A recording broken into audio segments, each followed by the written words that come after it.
My name's James Murray. I'm the MP for Ealing North and a proud patron of Labour Housing Group.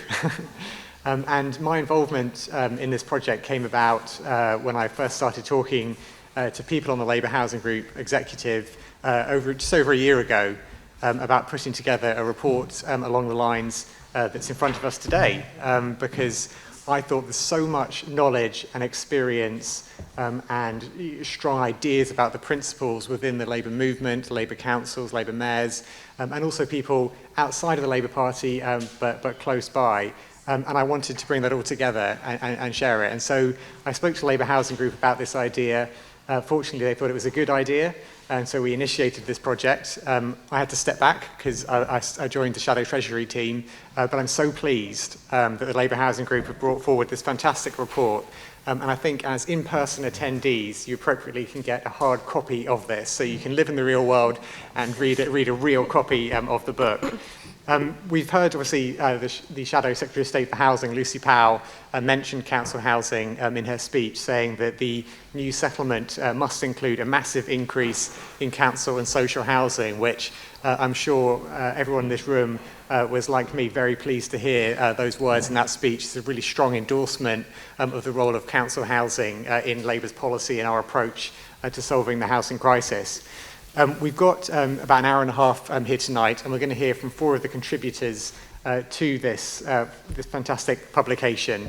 I'll just say, just for 2 seconds, I mean, from my context, I was talking to Satvir about this before we sat down. I worked in housing basically for the decade of the 2010s, on a council first and then working at City Hall. And what really struck me is, although I hope we were doing good stuff on the council and City Hall, we had a government who was opposed to council housing, whether that was raising so-called affordable rents to near market level, trying to force councils to sell off council housing, putting no money into social housing. We've had a government who's totally opposed. And for me personally, I won't need to convince people in this room, but for me personally, that's what really underscored the importance of having a government who supports our council home building ambitions. So hopefully this document, whilst it needs to have the disclaimer on it that it's not Labour policy or even Labour Housing Group policy, it is a really rich resource of ideas, of principles, of practical experiences which can contribute towards our party and our movement's approach to council home building. So we're going to hear from four speakers who are going to speak for a few moments, and then I hope we can open it out into a wider discussion involving everyone here. We're first going to hear from Paul Hackett, who's the director of the Smith Institute over there, and then Jenny Hill, who's the chair of the Arch Tenants Group, and Jenny will explain what Arch stands for in her contribution. Satvir Kaur, who's the leader of the Labour Group on Southampton Council, and then finally Councillor Rachel Blake, who's the Deputy Mayor, Tower Hamlets, and also on the LHG Executive and the LGA. So to start with, Paul, would you like to kick us off? Yeah, thank you very much, James, and thank you to the group for inviting me. It's quite refreshing to have a physical report. I haven't got many of these, and also to be in a real live event. It's quite a relief not to be zooming and worrying about my bandwidth and whether I might chat in the right place or whether I'm on mute or not.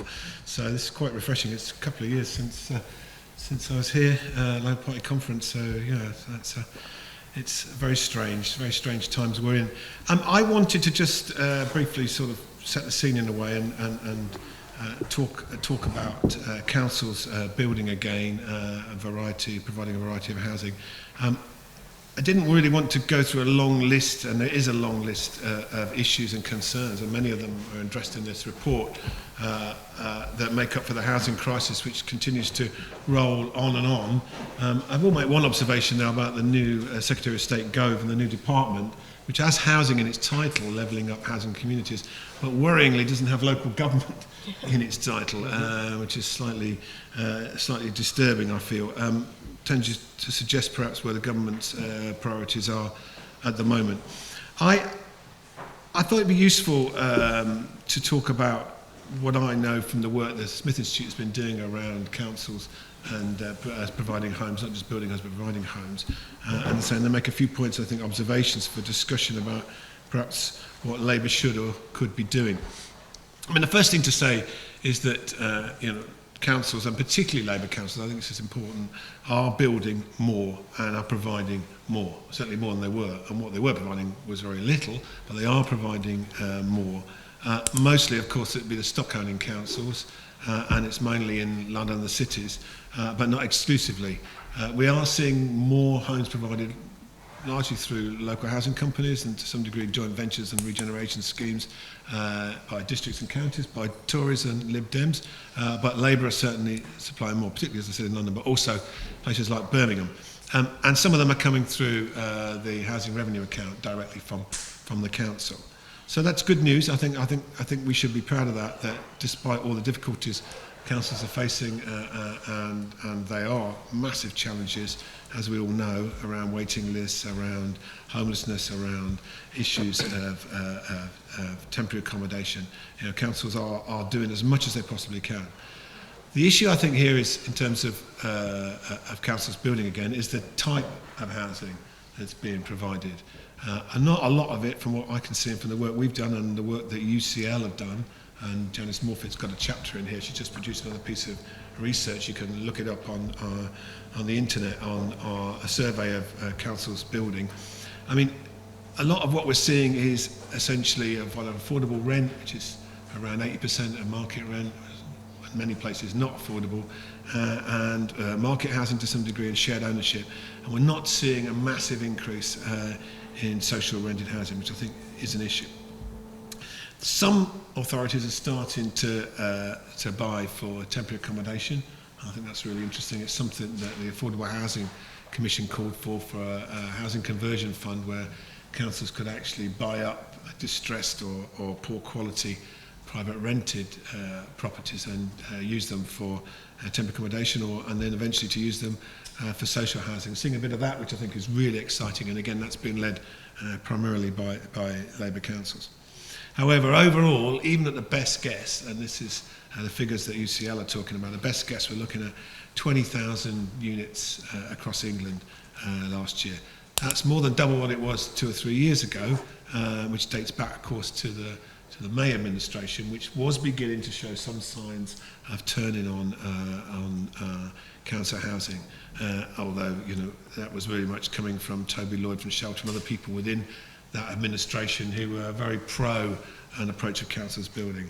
However, since Boris has been in charge, we've seen the usual chaos and moving around of the deck chairs are essentially inside the department, and a move away from commitment to providing more social housing. I think the critical point here is that, you know, 20,000 units, and of course it takes 2 to 3 years to build, so you can't just turn this tap on, so it does date back to that period, is impressive given what we've had, but it's nowhere near enough. Pre-COVID, I think the experts were talking about 90,000 in terms of the housing need. So, you know, well short of what was needed. Not enough social rent, as I said, still under 10,000.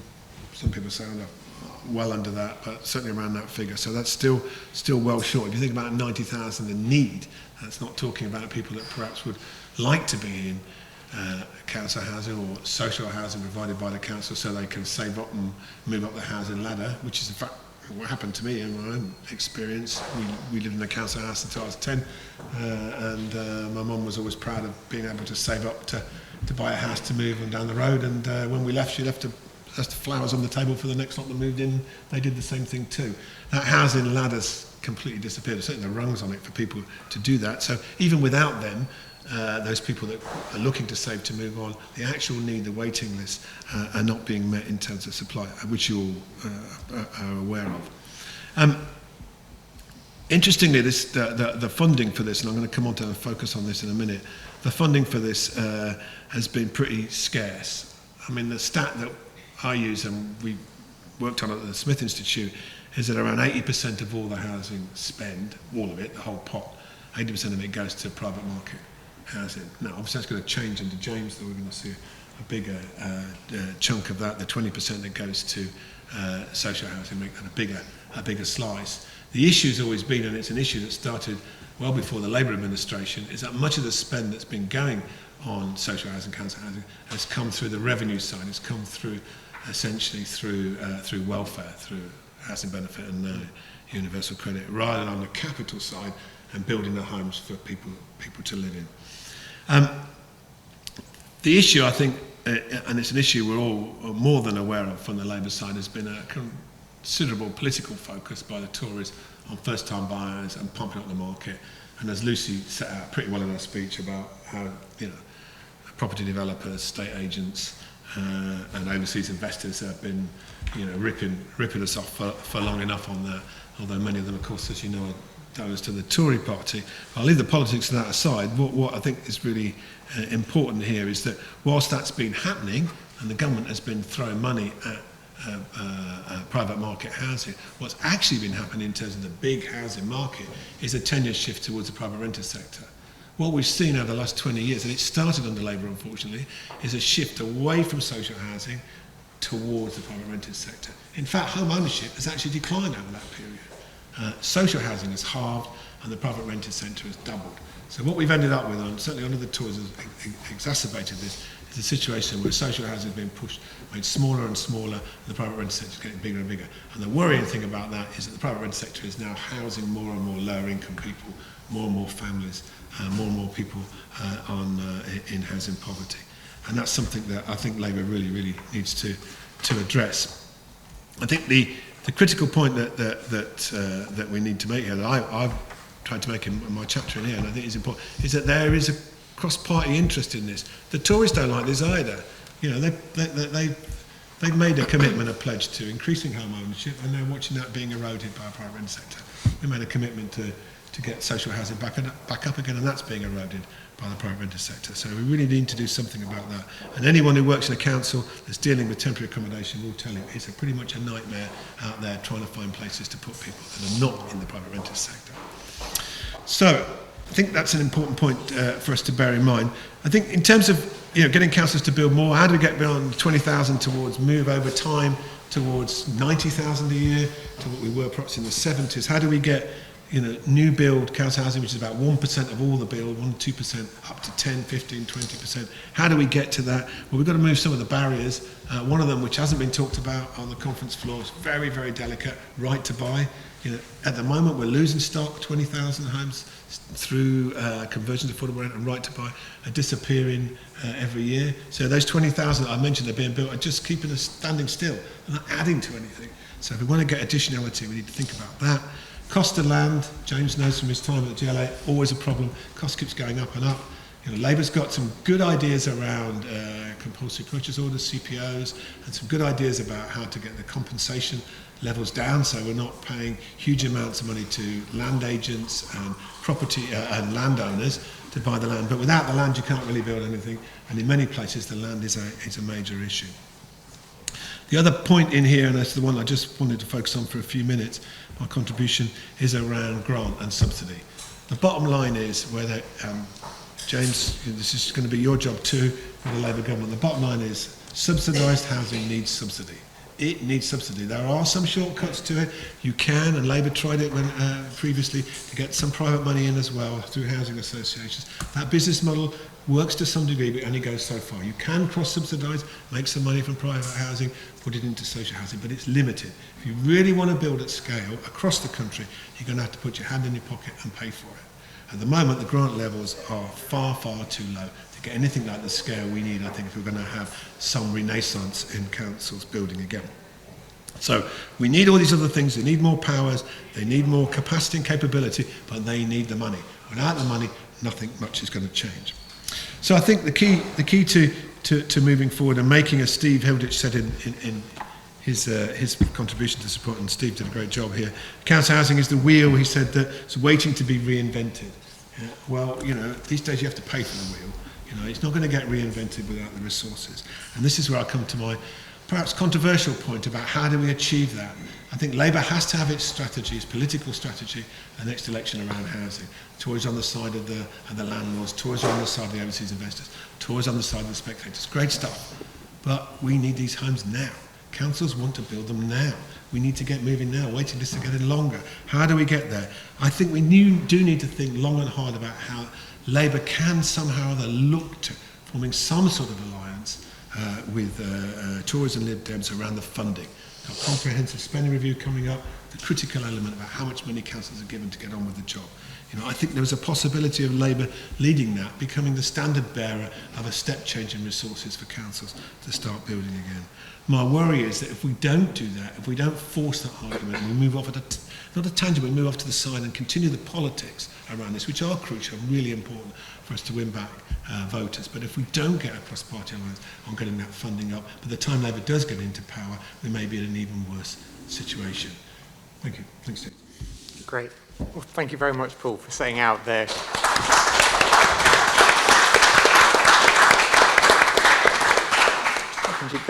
context there, brilliantly set out, and you know, drawing attention to the ludicrous fact that the local government has now been dropped from the name of the very department which is supposed to work with local government. But thank you very much for that. I think we're going to go over to Jenny now, speaking as the chair of the Arch Tenants Group. Thank you very much, James, and good evening, everybody, and thank you for inviting me to speak. First of all, I think I ought to say that I'm not here as a politician, I'm here as a tenant, and I have been a tenant of Runnymede for 32 years. So, you know, that's what I'm passionate about, is council housing for tenants. So the Association to Retain Council Houses Tenant Group were asked to make a submission to the Labour Party Housing Group on the future of council housing in the 21st century, which we did. We all made a contribution towards it, and obviously as a result of that, that is why I'm here talking to you tonight. We're all passionate about council housing on our group, but we are passionate about the type of houses that are being built and the areas in which they are being built, because you know, you've got to have them close to amenities, and sticking them out in the woods, if you like, with no transport, no schools, no shops, is not the right way to go about it. And also, there is the negative part of it, with the stigma attached to many council house tenants and social housing tenants. And this comes from all walks of life. The attitudes of you know, council housing generally doesn't help. The stigma is in the media and in the political circles. It's there all the time, and I think that needs to be eroded. And I think there has never been a better time to start building council houses. There are over 1.1 million housing applicants on the council housing waiting list, and there are over 95% homeless households who are waiting for or in temporary accommodation.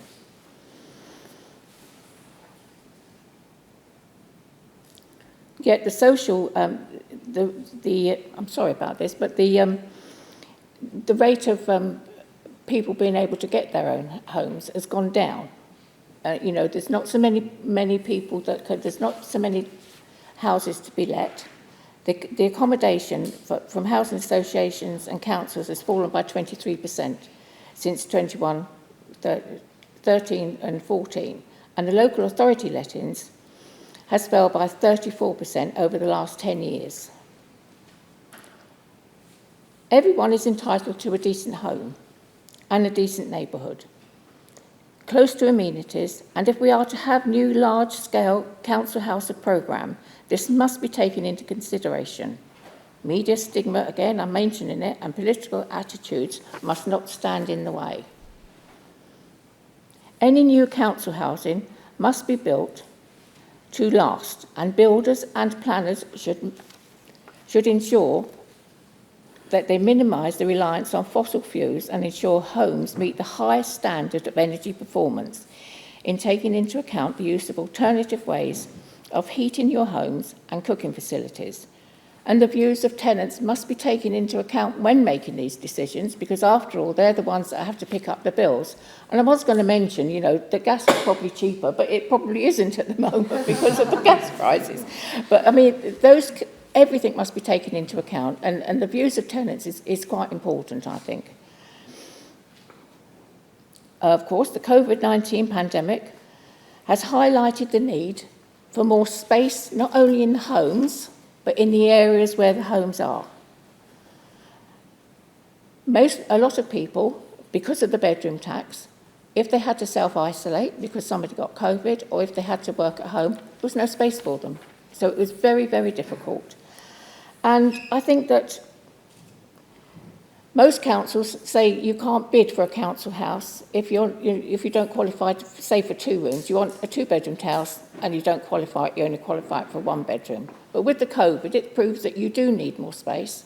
And I think if tenants are able to afford to have a 2-bedroom house, or a 3-bedroom if that's what they want, and there are those houses there, they should be allowed to bid for them. It shouldn't bar their way.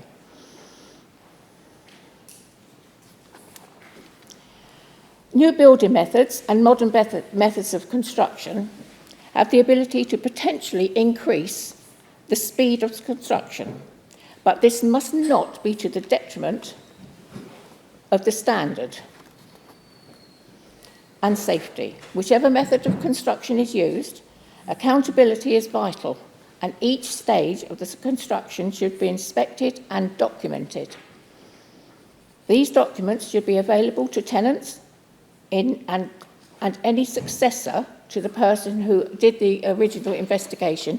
They should be passed on, because I think for some of it, I think especially in Grenville, nobody knew what had been going on.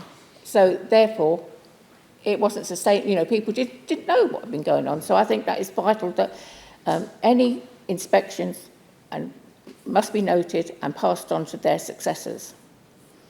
And it stands to reason that if councils again become a major provider for housing, they will either directly or indirectly become a major employers of construction workers, which in itself helps the local economy and community.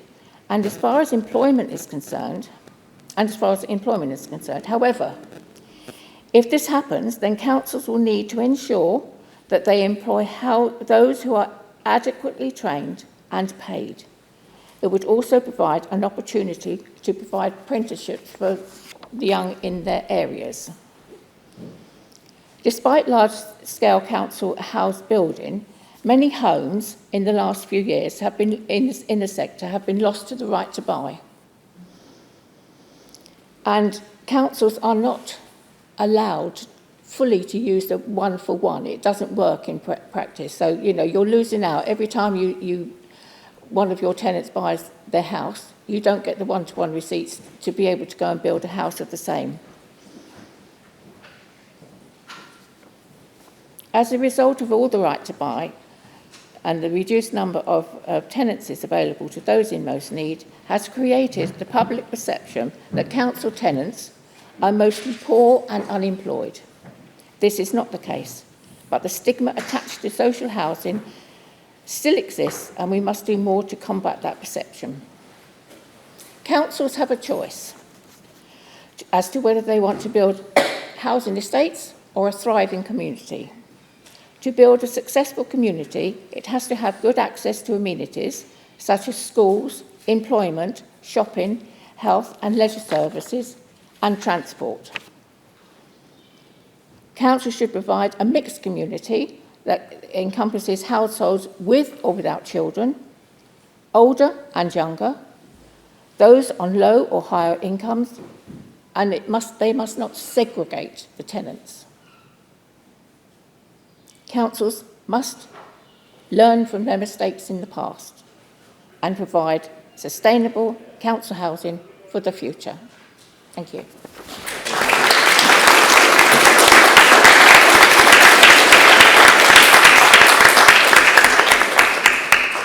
Thank you very much, Jenny. And I know you have to you head off a little early tonight to get it back home. Yes. So thank you very much for coming along and staying with us. Really appreciate your contribution. A lot of really vital points there, and particularly the one about accountability, I think, and the importance about that post Grenfell about it's such an important point which mustn't be lost. Right, we're now going to go to Satvir Kaur, who's going to speak about the experience in Southampton. Thanks, James. Hi, everyone. Firstly, apologies, I'm not Sharon. I know Sharon is on your programme. I know she really wanted to be here, but unfortunately she's a bit poorly. For those that don't know her, she's incredibly inspiring, and what they're doing in Birmingham is great. Sadly, you're not going to hear about that tonight. You've got me instead. So I'm Satvir from Southampton. I was a previous cabinet member for housing. Now I'm leader of the Labour group, and I started a council home building programme in the city, the largest Southampton has seen in decades. So I was going to speak a bit about what we started in Southampton. The caveat is, sadly, we lost the council this May by 20 votes. We'll be back. So this programme is currently on pause, but it was going extremely well. But I'll also touch on some of the barriers that councils face at the moment when trying to deliver for their local communities and what more government could be doing to help us. So in Southampton, when starting our programme, our main objective, ironically, wasn't housing. It was actually economic growth. It was about finding longer-term sustainable solutions to social needs within communities like adult social care, the climate emergency, and the mental health crisis. Building homes, but more importantly, building the right homes, was a means to an end to tackle the issues of today. Whenever housing gets debated, we often talk about numbers rather than the quality and the type of new homes we need. We will never fix a housing crisis unless we get that balance right.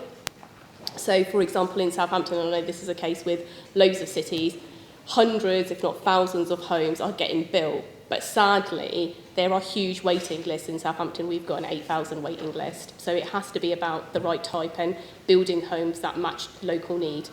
So for too long, housing has been viewed as a commodity, whereas I hope, hopefully at Labour conference, we can all agree that it's intrinsically linked to better life outcomes, has a profound impact on education, employment, your health. I just think if the pandemic highlighted anything, it's the importance of our homes.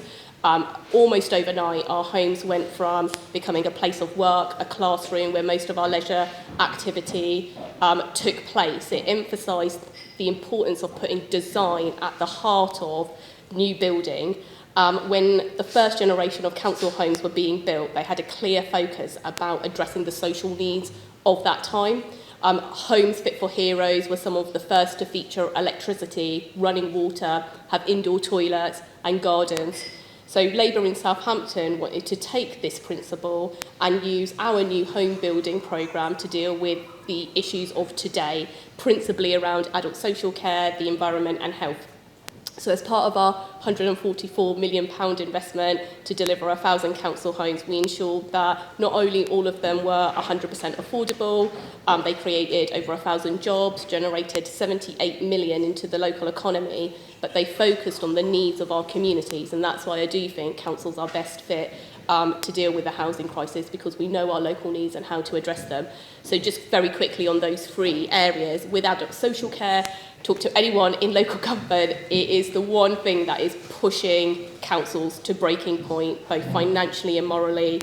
The pressure on councils to respond to the demand of a rapidly ageing population is enormous. In Southampton, part of our solution was to build purpose-built homes designed for an ageing population so that we could deliver better life outcomes as well as save taxpayers' money. There are currently 3 million households in the UK with individuals that want to downsize, 6.2 million spare rooms between them. People want to downsize but always say they can't find anything suitable. So we were really keen to cater for that need and build that suitable housing. So we have, while we were in power, built over 200 extra care homes where residents get a better quality of life. We've seen a reduction in the amount we spend on adaptation costs, the reduction in health and care costs, a reduction in loneliness in the city, and it's saving millions a year in our council budget as well. On climate change, as we know, it's the biggest threat facing our planet. We are the first generation to truly acknowledge the dangers of it and going to be the last generation to be able to limit its impacts. However, if government are serious about becoming carbon neutral by 2050, housing has to be part of that solution. I think it's absolutely crazy that homes are being built today that will need to be retrofitted in 5 years' time. In Southampton, the homes we built adhere to the 2030 REBA Climate Challenge, which includes everything from undersource heating pumps, district heating, solar energy, better taps. In turn, this saves new tenants that moved in up to £35 per month on their energy bills.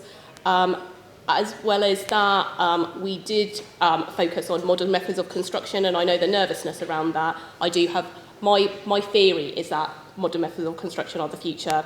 I just think we're not the Egyptians anymore, where you build stuff brick by brick. Things are going to be built in factories, and I'm a big fan. And they not only get built faster, but they are extremely energy efficient. But what was really important for us, that we're not just building greener homes, but creating greener communities as well. So as part of a slate regeneration project, we worked with local communities to design their own local park. They said that green spaces was one of the things they valued most, actually. So we had this, our green spaces that had something for all ages, all backgrounds. They even have an allotment where they can grow their own food, which encourages healthier and more sustainable lifestyles. And then the final one around mental health and well-being. I think experts generally agree that the biggest impact of the pandemic on our lives was our mental health. In fact, 1 in 3 adults said that they had a problem with their well-being during lockdown. I sadly lost a friend earlier this year due to mental health. A lack of space is the #1 reason people said they struggled. I know Jenny mentioned it as well around space, particularly those that didn't have enough room for a desk to work off, didn't have a garden, were on high-rise blocks. The UK has some of the smallest minimum space standards in the developed world. Private developers use minimum space standards as the maximum, with only 22% of permitted developments meeting that minimum space standard. I live next to, 2 doors down from a development where there's about 6 homes, but each home is, and this is the entirety of the home, is no bigger than a car park space. You should come and see it, it's horrendous. So in Southampton, we created our own minimum space standards for new council homes, while ensuring that design included things like enough natural light, or ensuring that people felt safe in their homes as well, which we know can contribute to anxiety. I think it's also really important to include communities while designing future homes that they're going to live in. So overall, it's not just about the number of homes, but building homes our communities need. As I said, I do think councils are best placed to know what those needs are and deliver on the design of them too. Too often, we focus on treating the symptom rather than the cause of society's problems. So enabling councils to build good quality, affordable council homes is a way to tackle the root causes of those problems. So barriers, of course, the balancing act is when you build these quality homes, they come at a higher cost, which usually results in less of those homes being built. However, there needs to be a wider recognition that building extra care housing, greener homes, better quality homes has a huge longer term return in investment. Also, how all of the burden shouldn't just fall on local authorities. We have a desire to build, but often don't take that leap. I know a lot of Labour councils do, a lot don't. People don't take that leap because of the financial risks involved.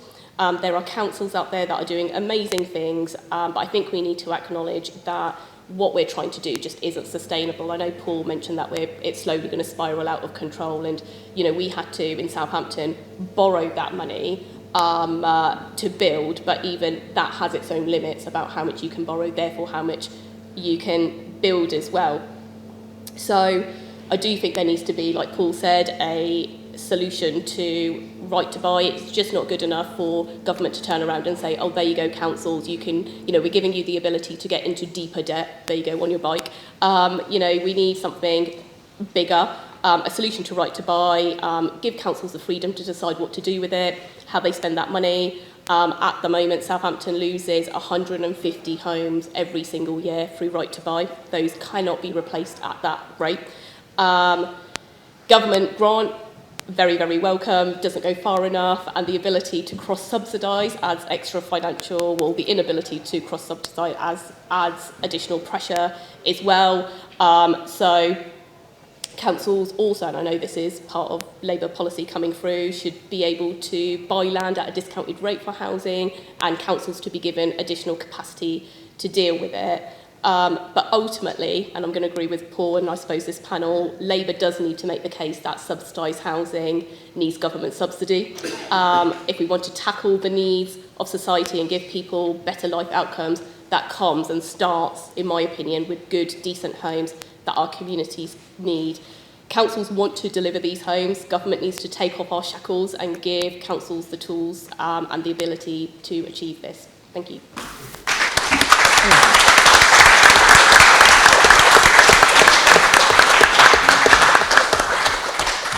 Well, thank you very much, Savir. And I know for one, I want to come down and campaign in Southampton to get you back in charge. So I'm going to go on to our final speaker today, which is Councillor Rachel Blake, Deputy Mayor of Tower Hamlets. I think it's a good moment for me to thank Rachel in particular for taking a lead on bringing together this booklet, along with the other people from Labour Housing Group. And I can embarrass some of them who are here. And Sheila over there, Sheila Spencer, who's been absolutely critical in getting this together. So thank you, Sheila. And I think Steve and Simon Hilditch are not here. Am I right? They're not here. But Steve and Simon Hilditch have been critical, as has Nick. And where's Nick? Nick's there. Nick, so just to thank all of you for all of your work pulling this together. I know everyone really appreciates it. So just a round of applause for everyone.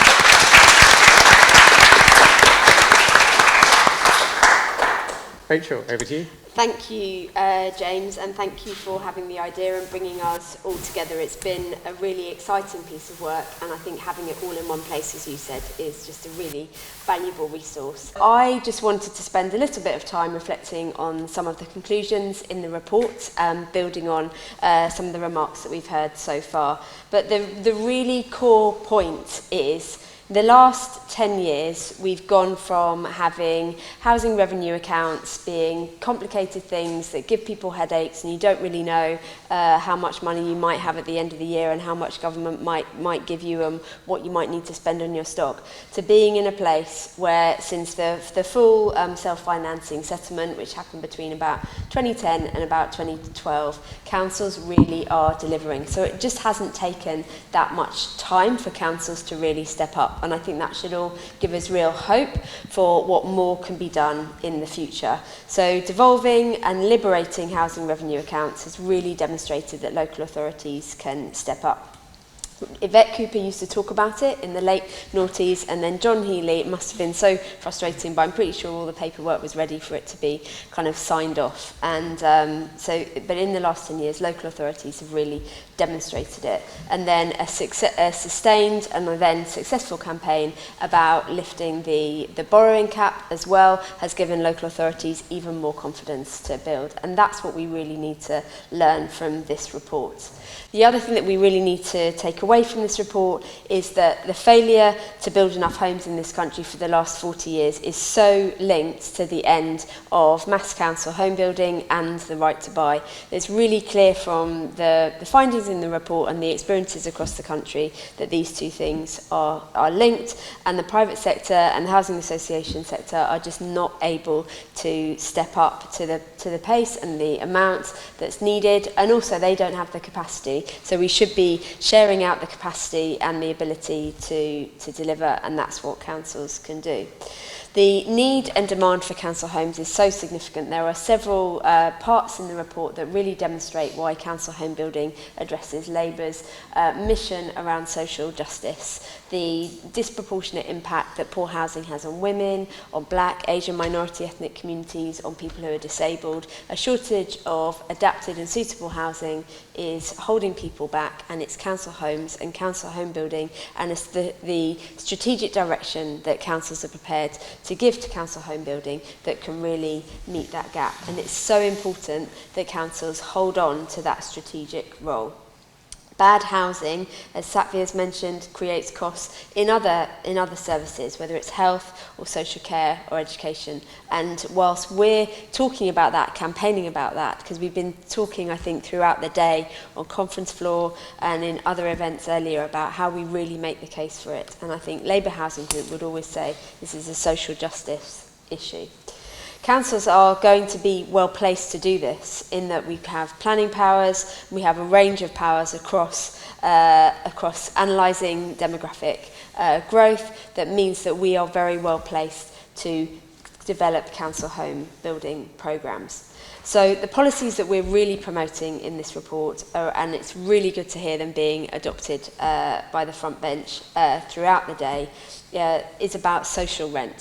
So rent policy is completely chaotic. When I was starting to write some of my contributions, I was reminding myself about what rent policy has been doing over the last 10 to 20 years. Many tenants, their rents are set along the 2000 formula, and that is quite a stable rent. But the affordable rent that was introduced in around 2010 and then came into the actual the funding programs from 2012 onwards, it's eroded trust. It's certainly eroded trust on planning committees that I see where people say, oh, it's not really affordable rent. You have to call it affordable rent for planning applications, but it's not really affordable.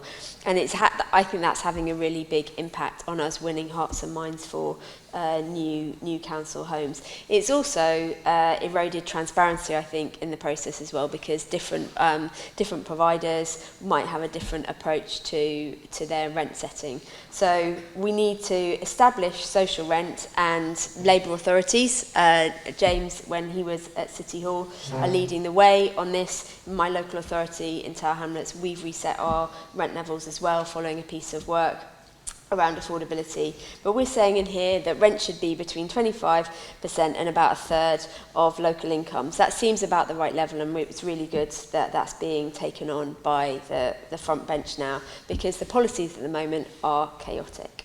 I've talked a bit about Labour authorities, about local authorities having the real confidence to plan, and that means sustained subsidy and real recognition of a long-term programme. When local authorities have to stop and start and don't get that space to build up their capacity, that won't deliver the scale of intervention in terms of new homes that we really need. So it's about a sustained subsidy and a commitment to that kind of subsidy. We need to talk about right to buy. It was really good to hear Jenny introduce how the current funding arrangements are really holding local authorities back. I was talking earlier in terms of rates of right to buy sales compared to the ability to build. In some places you're just running to catch up because you're selling more than you can necessarily build, and as Jenny has said, local authorities don't get the full amount of the receipts to then reinvest in council homes, and local authorities are also under really strict guidelines, really strict requirements about how and when they spend it, and when they're tracked down to the 3-month period about when you can spend it, which I think is not a particularly clever way of preventing local authorities from actually reusing right to buy receipts in that way. So local authorities are working really hard to do so, but there are a whole load of rules which make it quite difficult. That needs to change. Land reform, we've heard earlier again today on the conference floor about land reform to prevent speculative gain on land holdings. We think that's absolutely critical so that there's more space for local authorities to be purchasing land and then bringing it forward as council homes.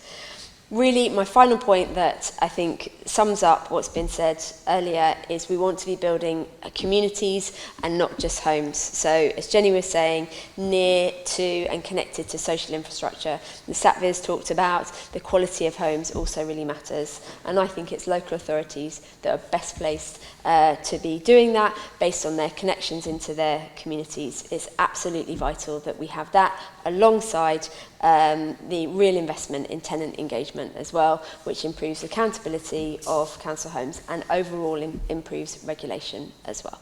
Thanks.